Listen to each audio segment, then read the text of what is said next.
Bonsoir les amis, j'espère que vous allez très bien. On va commencer notre série de vidéos explicatives par le swap de taux. Donc pour commencer, pour bien comprendre le mécanisme du swap, il est judicieux de mettre en place un petit exemple. Donc imaginons qu'on a une entité A et une entité B. Ces deux entités détiennent des sous-jacents. Ces sous-jacents prennent la forme d'emprunt. Pour l'entité A, c'est un emprunt à taux fixe. Et pour l'entité B, c'est un emprunt à taux variable. Donc notons bien que les caractéristiques d'un emprunt sont de deux. Le montant principal qui est de 1000 dirhams dans notre cas et le taux d'intérêt. Donc, le mécanisme de swap repose sur des hypothèses. A va faire des hypothèses et B va faire des hypothèses. Concernant A, elle va anticiper que le taux interbancaire, il va baisser, il va diminuer. Et s'il diminue jusqu'à être inférieur au taux fixe, le taux avec lequel elle va payer ses intérêts, donc pour elle c'est un risque parce qu'elle va payer plus d'intérêts. Parce qu'elle peut payer moins d'intérêts si elle avait le taux variable. Et donc, qu'est-ce qu'elle va faire? Elle va chercher quelqu'un qui a des engagements à taux variable. Idem pour l'entité B, qui va faire également des hypothèses. Elle va anticiper que le taux variable va augmenter et donc elle va payer plus d'intérêts. Donc toutes les deux, pour se couvrir contre ce risque, ils vont se chercher mutuellement pour swapper, échanger leurs sous-jacents. Mais lorsqu'on va échanger les sous-jacents, lorsqu'on va échanger 1000 dirhams contre 1000 dirhams, on va avoir finalement la même chose.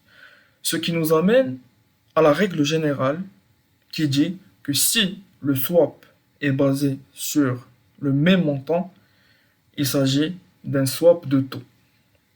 Et le cas échéant, on ne va pas échanger le montant principal, c'est-à-dire les 1000 dirhams. Parce que si on échange, ça va revenir à la même chose. Ce qu'on va échanger véritablement, c'est le taux d'intérêt. Donc l'entité A, elle va envoyer son taux d'intérêt à B et B, elle va envoyer son taux d'intérêt à A. Et comme ça, ils vont échanger les caractéristiques, c'est-à-dire le taux d'intérêt entre elles.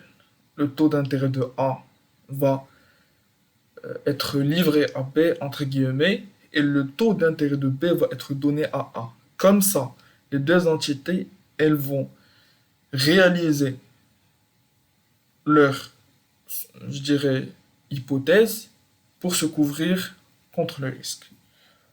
Quand on a l'échange qui se fait sur la même base de monnaie, on dit c'est un swap de taux. Voici quelques généralités sur le swap de taux.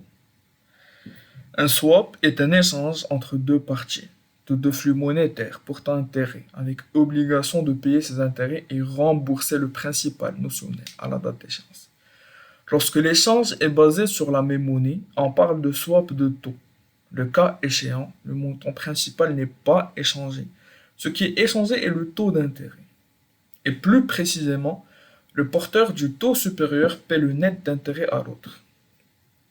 Dans cette dernière phrase, que veut-elle dire? Donc si on revient à l'exemple, si par exemple le taux fixe de A était de 5% et le taux variable de B était de 7%, lorsque les deux entités vont échanger le taux, le 7% va migrer vers A.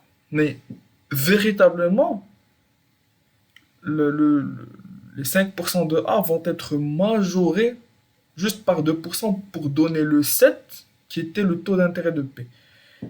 Et dans cette situation, B va juste payer le différentiel d'intérêt, c'est-à-dire le net d'intérêt qui est de 2%. Et d'où on a ici le porteur du taux supérieur paye le net d'intérêt à l'autre, qui est le plus petit taux.